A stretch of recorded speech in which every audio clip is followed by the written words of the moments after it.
Seja bem-vindo ao Está Escrito. No programa de hoje continuaremos nossa jornada de conhecer mais sobre os primeiros seguidores de Jesus. Hoje vamos visitar a cidade Akhisar, no oeste da Turquia, para entender a mensagem do Apocalipse para aqueles que corrompem a verdade. Com descobertas arqueológicas datadas em 3.000 anos antes de Cristo, Akhisar é um centro de comércio bem localizado na junção de importantes estradas, desde as eras antigas e medieval. Akhisar é a antiga cidade de Tiatira. Venha compreender conosco a mensagem apocalíptica à comunidade cristã de Tiatira. Começa agora o Está Escrito Canadá, com Rebeca e Douglas Pereira.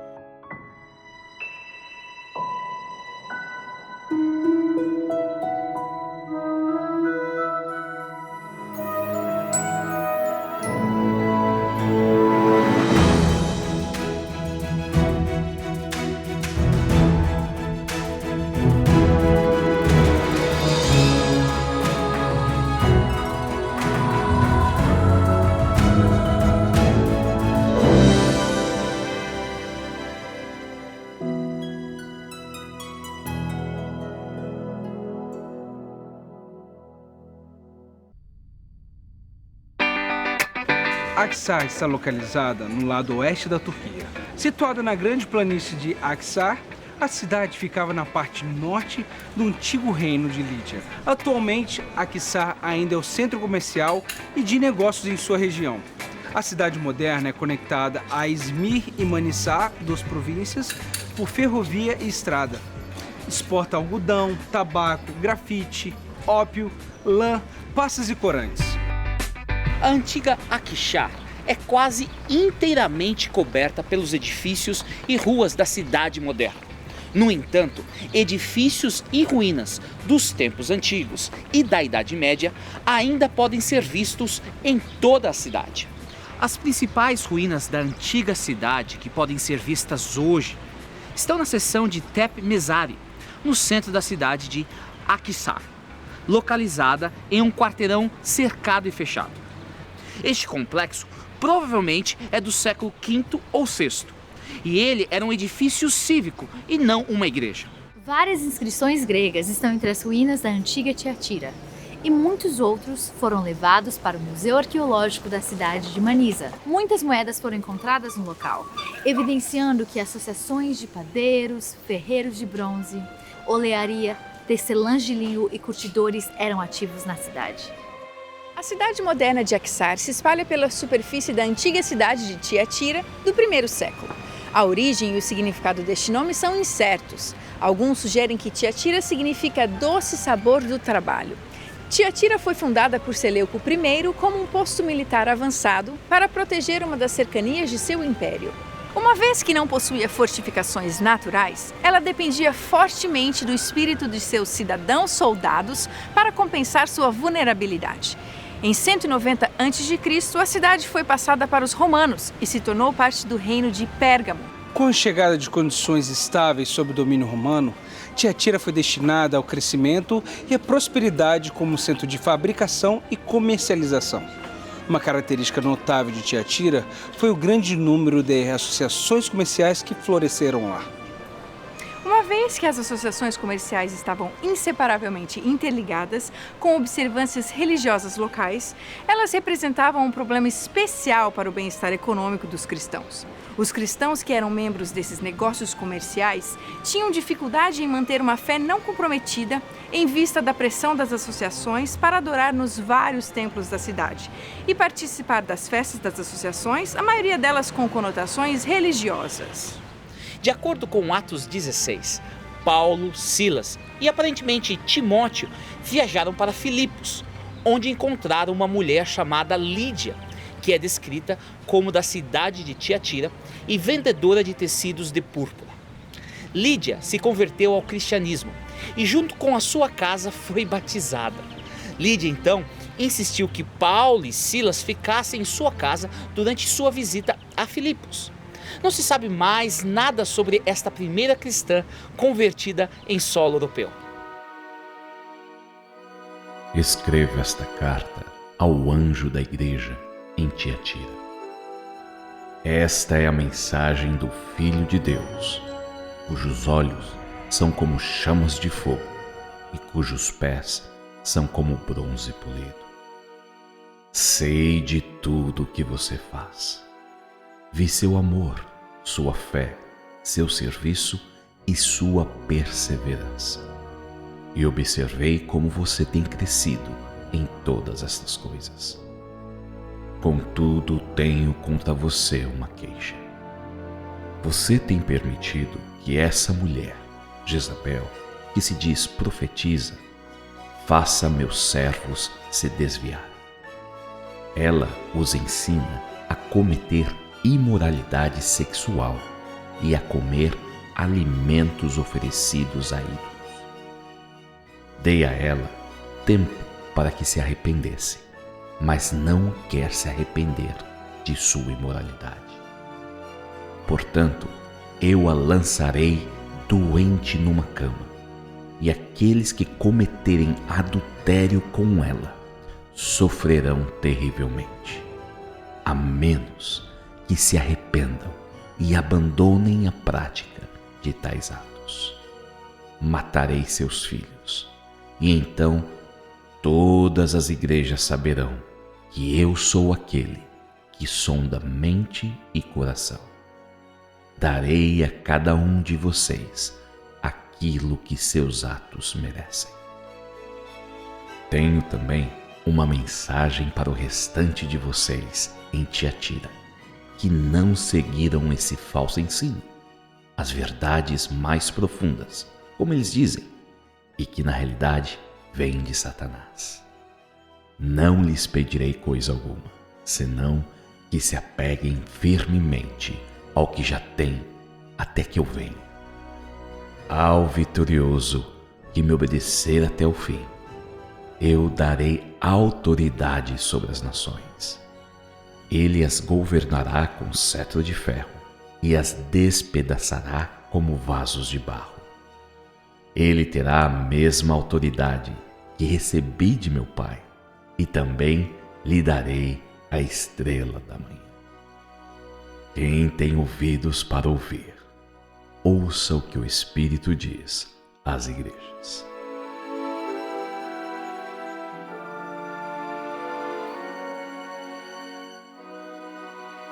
Sobre a carta a Tiatira, Hammer escreve: a carta mais longa e mais difícil das 7 é dirigida à menos conhecida, menos importante e menos notável das cidades. Os cristãos em Tiatira evidentemente não enfrentaram o perigo de grandes religiões pagãs ou estilo de vida pagão, nem tampouco estavam sob a opressão do culto do imperador ou ameaçadas por opositores de Deus. A ameaça para essa igreja não veio de fora, mas de dentro. A principal crítica a Tiatira é que a igreja tolerou algo e alguém que não deveria ter sido tolerado. Além disso, a mensagem para a igreja em Tiatira revela o interesse e cuidado de Jesus pelo bem-estar espiritual de seu povo. Nessa mensagem, ele também os exorta a manter a fidelidade, independentemente das consequências. Aos cristãos de Tiatira, Jesus aparece como o Filho de Deus, aquele cujos olhos são como chama de fogo e seus pés como bronze numa fornalha ardente.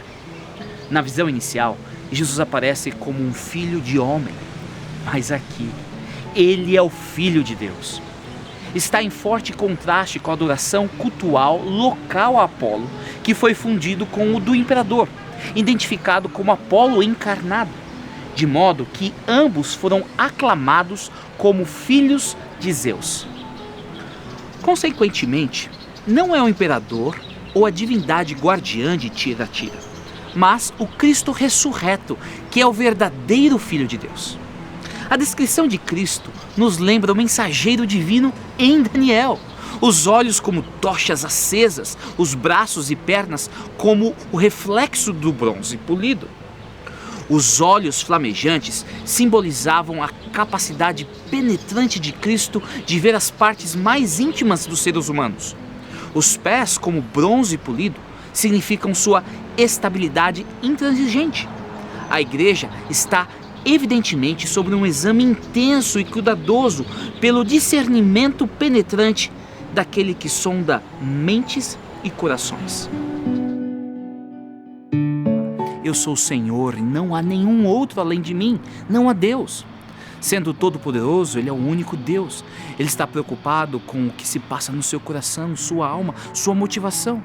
Por esta razão, o salmista escreveu: Senhor, você me examinou e você me conhece.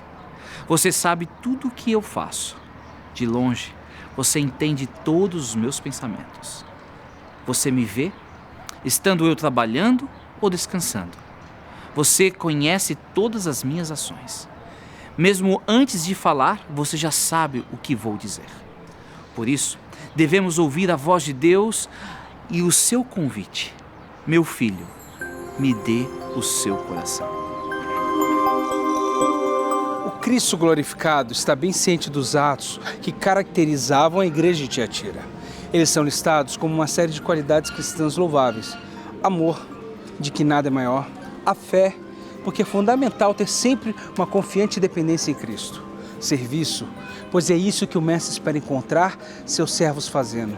E a perseverança, pois progresso constante é mais importante do que um começo brilhante. Não seria maravilhoso ouvir de Deus? Eu sei como vocês viveram suas vidas. Eu sei que vocês amam uns aos outros e são leais a mim.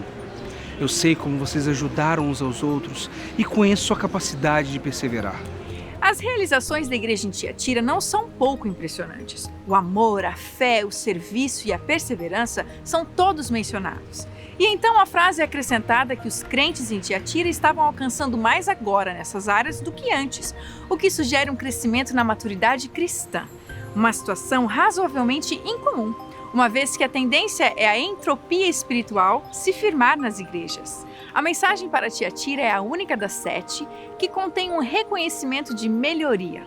Apesar das dificuldades em Tiatira, a igreja experimentou um crescimento espiritual. Não seria maravilhoso ouvir dos lábios do Senhor: você está bem melhor agora do que quando você me conheceu, de quando você começou a me seguir? Devemos ser mais como Tiatira em nosso crescimento espiritual e menos como a tendência do mundo. Embora a essa altura já devessem ser mestres, vocês precisam de alguém que lhes ensine novamente os princípios elementares da palavra de Deus. Estão precisando de leite e não de alimento sólido. Assim como Jesus se desenvolveu na infância para a maturidade, você também deve crescer na sua vida espiritual.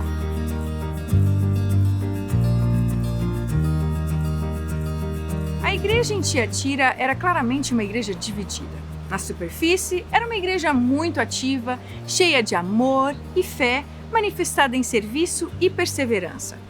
Nos olhos de Cristo, no entanto, uma igreja ativa nem sempre significa uma igreja fiel. Como observa Barclay, a ameaça para a igreja não veio de fora da igreja, da perseguição, da adoração pagã ou da adoração ao imperador. Ao invés disso, a ameaça veio de dentro, daqueles que afirmavam ter a autoridade de Deus, mas levaram a igreja a desviar-se com uma das doutrinas mais perigosas para a igreja cristã, uma doutrina corrompida. Esse grupo apóstata é referido como em termos de Jezabel, a rainha do Antigo Testamento, que levou Israel ao pecado, suplantando a adoração do Deus verdadeiro com o culto a Baal. Jezabel em Tiatira se diz profetiza. Na igreja primitiva, as mulheres também receberam o dom de profecia.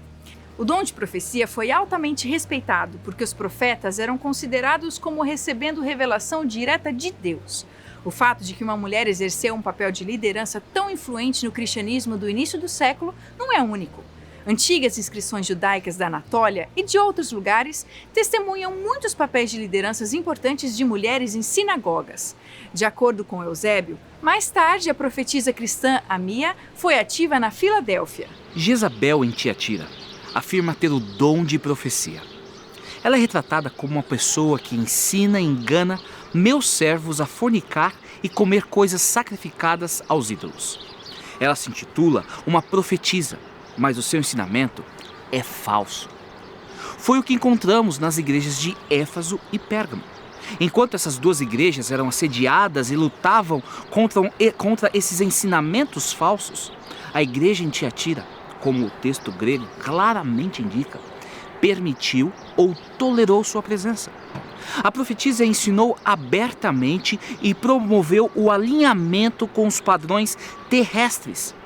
E ela o fez com grande sucesso, pois a maioria da congregação seguiu seus ensinamentos sedutores. Em uma cidade cuja vida econômica era dominada por associações comerciais, em que as práticas religiosas pagãs se tornaram os critérios para a adesão, os cristãos convertidos enfrentariam o problema de corromper sua posição, pelo menos o suficiente para permitir a sua participação em uma refeição dedicada a alguma divindade pagã.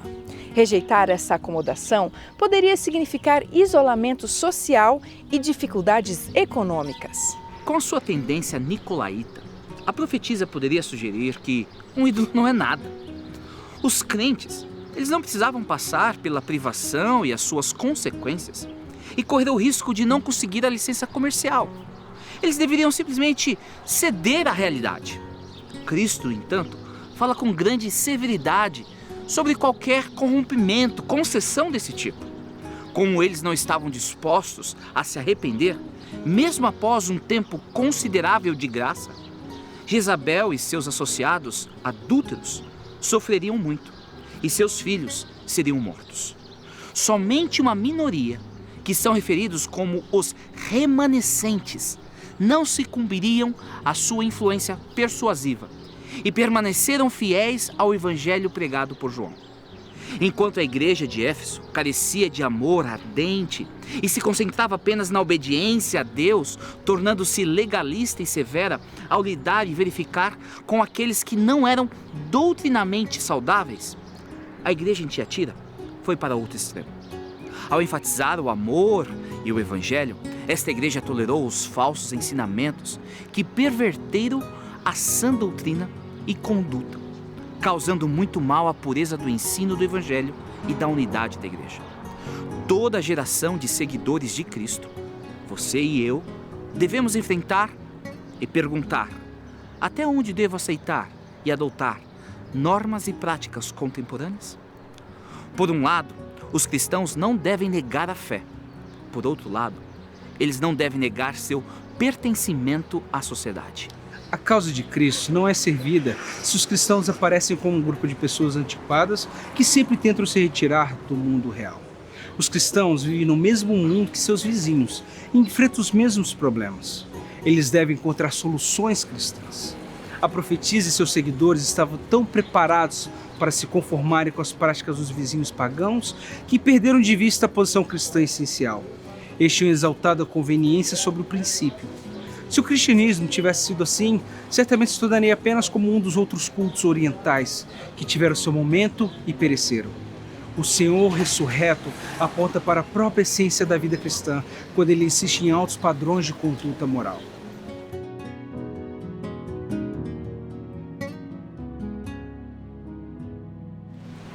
Cristo enfatiza para aqueles que não foram persuadidos por essa linha de pensamento que sua única preocupação real deveria ser continuar a manter seu ponto de vista intransigente até ele voltar. Os remanescentes são aqueles que não conheceram as coisas profundas de Satanás. O verbo saber na Bíblia significa mais do que conhecimento intelectual. Denota o conhecimento que vem através da experiência, incluindo a relação sexual. Este remanescente não esteve envolvido no adultério espiritual de experimentar em sua vida a profundidade do ensinamento enganoso de Satanás, mas permaneceu leal e não afetado por seu engano. Cristo não coloca sobre eles nenhum outro fardo além do que os elementos essenciais que foram colocados sobre os cristãos gentios pelo decreto apostólico de Atos 15:28, abster-se das coisas sacrificadas aos ídolos e da fornicação. Os vencedores em Tiatira, aqueles que permaneceram leais a Cristo, receberam uma dupla promessa. Primeiro, Jesus prometeu uma parte de sua vitória. Ele lhes dará autoridade sobre as nações, assim como ele recebeu a autoridade do Pai. Segundo, ele também lhes dará a estrela da manhã, que é um símbolo de Jesus Cristo. Para aqueles que permanecem fiéis, Jesus prometeu o maior presente, o dom de si mesmo. Não só os conquistadores estarão com Cristo e governarão com Ele, mas terão um relacionamento especial e próximo com Ele. Nunca perderão e estarão com Ele para sempre.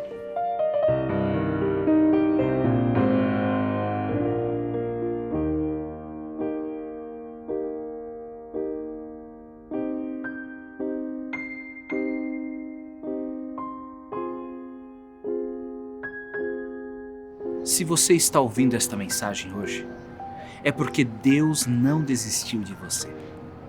Ele está dizendo para você: segure firme, não se corrompa. Ou Ele está dizendo: eu perdoo você e hoje eu estou lhe dando uma nova oportunidade. Você consegue ouvir Cristo dizendo isso para você agora? Eu sou seu e você é meu. Tudo que tenho é seu. Eu quero que você tenha hoje o melhor presente. Eu mesmo. Eu entreguei minha vida por você. Quero ser uma realidade em sua vida, sustentando você todos os dias, protegendo você a cada passo até o dia em que eu voltarei para levá-lo para casa. Você consegue ouvir Jesus dizendo para você: eu quero abraçá-lo quando você cair, eu quero limpar suas lágrimas, quero perdoar e restaurar você, desejo reviver em você a alegria e a paz que vem de uma caminhada íntima comigo, quero apresentar-lhe todos os planos maravilhosos que tenho para você, quero dar-lhe um futuro e esperança. Você está disposto a aceitar o seu pedido hoje? Jesus está implorando a você: não me resista. Ao ouvir a minha voz, não endureça seu coração. Não espere amanhã. Hoje é o dia. Entregue-se aos meus braços amorosos agora. Deixe-me ser o seu amigo, o seu salvador e seu Deus.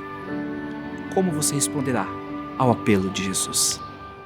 Cada dia é um novo dia para você recomeçar e buscar de coração o Senhor, apoiando no futuro, tropeçando no passado, mas andando e clamando por perdão. Não importa o pecado, não importa o pecador, Deus te aceita se você permitir. Se o Espírito falar, deixa a salvação entrar. É agora, não há tempo, tome a cruz. Não resista mais, se entregue ao Pai. Hoje é dia de decisão. Não rejeite a luz, se liberte do mal. Deus não vai desistir de você.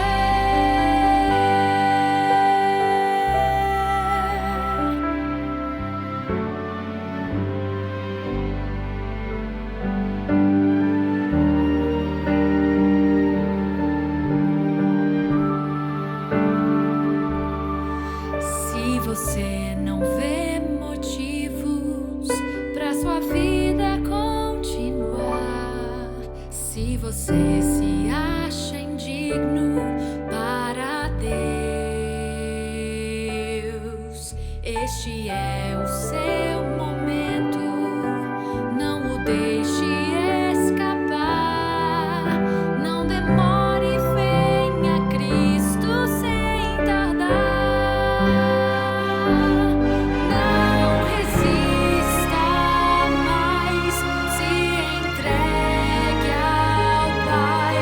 Hoje é dia de decisão. A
Vamos orar.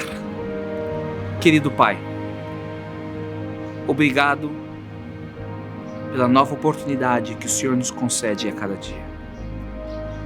Obrigado pela cruz e pela graça que transborda do sacrifício do seu Filho amado, Jesus Cristo. Que o sangue de Cristo possa cobrir os nossos pecados. Que o sangue de Cristo possa nos perdoar, nos reviver e fazer-nos nova criatura. Que cada pessoa que está ouvindo a minha voz neste exato momento possa sentir-se abraçado por Ti. Senhor, cuida de nós até o cumprimento da Tua promessa. É no nome de Cristo que oramos. Amém. Se vocês querem saber as verdades de Deus, nós temos um livro para vocês, Princípios.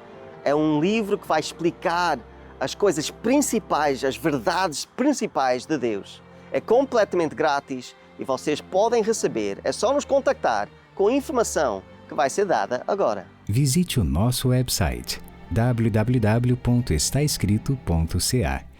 Lá você terá acesso ao programa de hoje, a todos os programas em nosso arquivo e poderá solicitar gratuitamente nossa oferta de hoje. Se desejar, solicite sua oferta gratuita escrevendo para nós. Está escrito Box 2010, Oshawa, Ontário, L1H 7V4. Ou envie e-mail para info@estaescrito.ca. Se preferir, você pode telefonar para 1-800-717-2973. E lembre-se, nosso website é www.estaescrito.ca. Lá também é possível enviar o seu pedido de oração, registrar o seu testemunho e compartilhar nossos programas através das redes sociais. Agradecemos as cartas recebidas, todos os pedidos de oração e também o apoio financeiro.